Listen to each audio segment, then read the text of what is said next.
System अगर बन जाएगा, सरघाटी हमारा इतना टापू है, इसको तो अगर आप सुंदर बनाने पर चले तो इतना सुंदर शहर बनेगा ये कि लोग इसका एग्जाम्पल देंगे।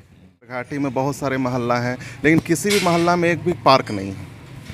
अब कोई बुजुर्ग लोग हैं, अब कहीं पर बैठना चाहते हैं कि थोड़ा सा वातावरण बढ़िया हो, वहाँ पर पेड़ पौधा हो, वहाँ पर फूल हो, कुछ बच्चे लोग वहाँ पर खेलते रहते हों, इस तरह का व्यवस्था होना चाहिए, पार्क होना चाहिए। जैसे कि बहुत बुरा स्थिति है, क्योंकि वहाँ ना आपको कुछ लोग वॉशरूम बना दिए उसको और कूड़ा का घर बना दिए। एक समय में बहुत अच्छा बनाया गया था, शायद हमको लगता है कि पहले सरघाटी बहुत गंदा लगता था लेकिन अब क्या हो गया ना कि बहुत सफाई रख रहे हैं हर मोहल्ला में। हाँ, बहुत अच्छा, जब झाड़ू उड़ू पड़ता है, कूड़ा कचरा सब लेके जाते हैं, बहुत अच्छा लगता है। लेकिन क्या है ना, उसके आप देख रहे हैं विजन आजकल और मैं हूं इमरान अली। विवर्स, सरघाटी नगर परिषद की ओर से विकास कार्य किए जा रहे हैं, इसकी चर्चा भी शहर में है, लेकिन जो युवा वर्ग हैं वो किस तरह देखते हैं इन विकास कार्यों को, क्या महसूस करते हैं। हमारे साथ रवि रंजन हैं, ये व्यवसायी हैं, युवा व्यवसायी हैं, और ये किस तरह देखते हैं शेरघाटी शहर को, या शेरघाटी में किस तरह का विकास चाहते हैं, हम इनसे इसी बात को लेकर बात करेंगे। रवि जी, आपका स्वागत है विजन आजकल में। आपका बहुत बहुत धन्यवाद। क्या कहेंगे, किस तरह जो शेरघाटी नगर परिषद क्षेत्र है, आपको क्या यहाँ पे क्या उपलब्धि दिखती है, क्या कमी दिखती है, क्या लगता है आपको, क्या लगता है कि क्या और बेहतर होना चाहिए? आपके मन में किस तरह की चीज़ें आती हैं कि आप जो मीडिया के माध्यम से अपनी बात कहना चाहें? सरघाटी में अभी बहुत, इधर लेटेस्ट में बहुत सारा अच्छा काम हुआ है, लेकिन मेरा और भी कहना ये है कि जैसे पार्क का बहुत कमी है।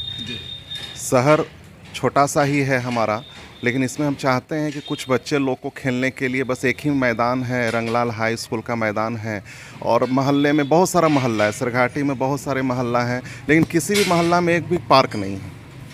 अब कोई बुजुर्ग लोग हैं, अब कहीं पर बैठना चाहते हैं कि थोड़ा सा वातावरण बढ़िया हो, वहाँ पर पेड़ पौधा हो, वहाँ पर फूल हो, कुछ बच्चे लोग वहाँ पर खेलते रहते हों, इस तरह का व्यवस्था होना चाहिए, पार्क होना चाहिए। जैसे गया में हर मोहल्ला में आपको, जैसे एपी कॉलोनी है, चनाकेपुरी है, बहुत जगह ऐसा है कि पार्क का व्यवस्था दिया गया है, तो इसका बहुत कमी महसूस होता है। तो अगर ये चीज़ का व्यवस्था हो, आपको ऐसा कुछ लगता है, कुछ स्थान भी आप चिन्हित करना चाहेंगे? आपको कुछ लगता है कि ये लोकेशन, इस पॉइंट पे इस तरह की चीज़ें होनी चाहिए? देखिए, सरकारी ज़मीन तो बहुत है, ये तो सीओ का काम है, या फिर यहाँ का जो व्यवस्थापक है, नगर परिषद है, वो अपना चिन्हित करें और सर्च करें कहाँ कौन ज़मीन कब्जा में है या नहीं है, वो तो उन लोग का काम है।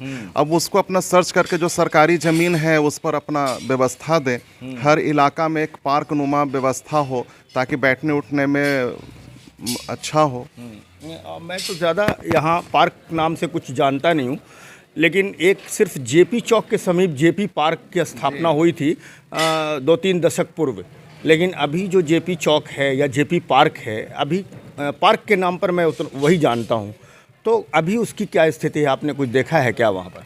बहुत बुरा स्थिति है, क्योंकि वहाँ ना आपको कुछ लोग वॉशरूम बना दिए उसको और कूड़ा का घर बना दिए। एक समय में बहुत अच्छा बनाया गया था, शायद हमको लगता है मंजू आंटी या पता नहीं किसके समय में, या विनोद यादव जी हमारे पूर्व विधायक जी हैं, उनके समय में, मतलब उस समय बहुत अच्छा बनाया गया था। तो लेकिन इधर एकदम बहुत बुरा हाल है, एक ही पार्क है वो भी बुरा हाल में, और न कुछ यहाँ का पब्लिक का भी कमी है। और पब्लिक का कमी इसलिए है क्योंकि उसको अगर आप लॉ एंड ऑर्डर में नहीं रखिएगा तो जाहिर सी बात है कि वो गलती करेंगे। अगर आप वहाँ पर कुछ पनिशमेंट दे दें कि भाई इतना रुपया लगेगा, कैमरा लग जाए कि भाई अगर आप गंदगी फैलाएंगे तो इतना रुपया आपको फाइन देना होगा। एक चीज़ बहुत अच्छा लगता है कि देखिए, पहले सरघाटी बहुत गंदा लगता था लेकिन अब क्या हो गया ना कि बहुत सफाई रख रहे हैं हर मोहल्ला में। हाँ, बहुत अच्छा, जब झाड़ू उड़ू पड़ता है, कूड़ा कचरा सब लेके जाते हैं, बहुत अच्छा लगता है। लेकिन क्या है ना, उसके साथ साथ पब्लिक को भी सुधारना होगा। अभी भी पब्लिक का मेंटेलिटी क्या है ना कि भैया मेरा घर सुंदर हो और बाहर कचरा फेंक दें, ये नहीं चलेगा। और ये इसलिए नहीं चलेगा, ये चलने का ना कुछ कानून सिस्टम बनाना होगा।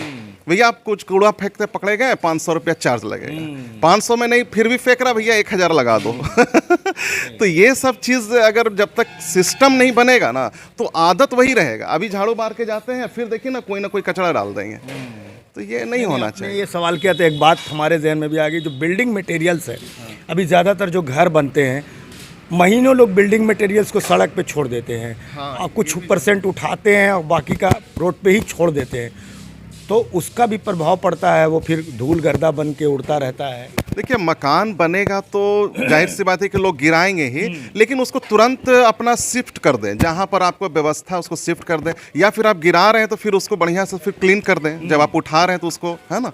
तो देखिए शहर तो हमारा ही है ना, अगर हम और आप ही नहीं ध्यान देंगे तो फिर शहर सुंदर कैसे बनेगा। अब आप एक पवन जी हैं, वो मेहनत कर रहे हैं, ऐसी बात नहीं है, मेहनत अच्छा किए हैं, बहुत जगह काम किए हैं, तो जब काम किए तो बड़ाई देना चाहिए, इसमें कोई संकोच की बात नहीं है। तो अब उसी में है कि पब्लिक को अगर सिस्टम में नहीं ला पाएंगे, कुछ कानूनी दबाव नहीं रहेगा। अब जैसे देखिए अतिक्रमण है, नई बाज़ार में बहुत बुरा हाल था, बहुत बुरा हाल था, मतलब कि आप भैया आप थोड़ा सा जा नहीं सकते। उसका सबसे बड़ा असर पड़ा है गोला बाज़ार। गोला बाज़ार में बहुत लोग, इंटीरियर से हमारे बहुत सारे ताल्लुकात हैं लोगों से, तो वो लोग कहते हैं कि हम नहीं बाज़ार नहीं जाएंगे, वहाँ मार्केट में बहुत जाम रहता है।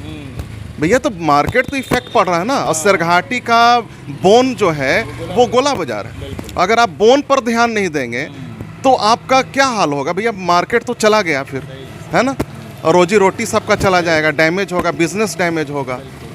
तो ये सब चीज़ का अतिक्रमण हटाना चाहिए, बिल्कुल हटाना चाहिए। और लेकिन क्या है कि आप आए और तुरंत हंटर लेके सबको दौड़ा दिए, ये नहीं होना चाहिए। सबसे पहला तो आपको हर चीज़ का व्यवस्था देना चाहिए। जैसे आप टोटो वाले हैं, वो भी टैक्स दे के आए हैं, तो उसको भी जो है सो चाहिए कि भाई आप उसका एक व्यवस्था सिस्टम बना दीजिए। आप डंडा लेके उसको मार रहे हैं, वो भी तो व्यक्ति है, वो भी आपका भारतीय नागरिक है, तो आप उसको एक व्यवस्था दे दीजिए ना, आप स्टैंड दे दीजिए, एक सिस्टम दे दीजिए।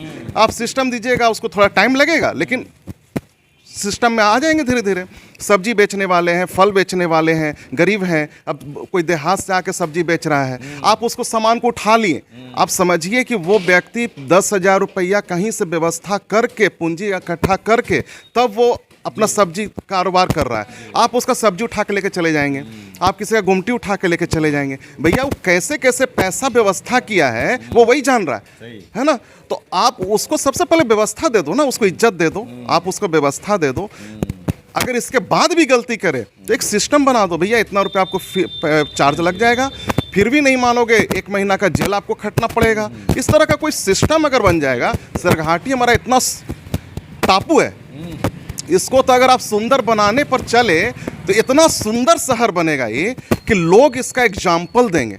हमारा बहुत पहले, आज तो हमारे पवन जी बन चुके हैं, कुछ क्या है जो चेयरमैन प्रतिनिधि में हैं, लेकिन इससे पहले जब वो नहीं थे, उस समय हमको बोले थे कि हम जब जीतेंगे ना रवि जी, तो हम सरघाटी के जो जीटी रोड के पास है ना, वहाँ पर शेर का मुंह लगाएंगे, एकदम चारों तरफ से रहेगा, तो पहचान होगा, सरघाटी लगेगा। बहुत अच्छा लगा उनका निर्णय। तो इस तरह का एक ना चिन्हित वहाँ पर होना चाहिए जीटी रोड पर, वो चीज़ को फॉलो, हाँ, ताकि ना लोग जाने। एक तो लोग कंफ्यूज हो जाते हैं, भैया सरघाटी है कहाँ, वो आगे बढ़ जाते हैं, कोई पीछे चले जाते हैं, फिर वापस आओ, है ना। तो ये चीज़ थोड़ा ध्यान हो। बहुत बहुत धन्यवाद जी, थैंक यू। तो व्यूअर्स, ये रवि जी थे, युवा व्यवसायी हैं, और बहुत अच्छी बात कहा इन्होंने कि सरघाटी एक टापू रूपी शहर है, और अगर इसको सुंदर बनाना चाहें, अगर मन में लालसा हो और प्रयास किया जाए तो ये बहुत सुंदर शहर बन सकता है। जो इनकी खास मांग थी वो ये कि सरघाटी में पार्क का निर्माण कराया जाना चाहिए, और जो पार्क पुराना ये है जेपी चौक के समीप जो जेपी पार्क है, उसको सुव्यवस्थित किया जाना चाहिए। तो इनकी मांग है, और इन्होंने वर्तमान नगर परिषद के कामकाज की प्रशंसा भी की, लेकिन इन्होंने कहा कि कुछ और बेहतर करने की ज़रूरत है। व्यूअर्स, हमसे जुड़ने के लिए बहुत बहुत धन्यवाद।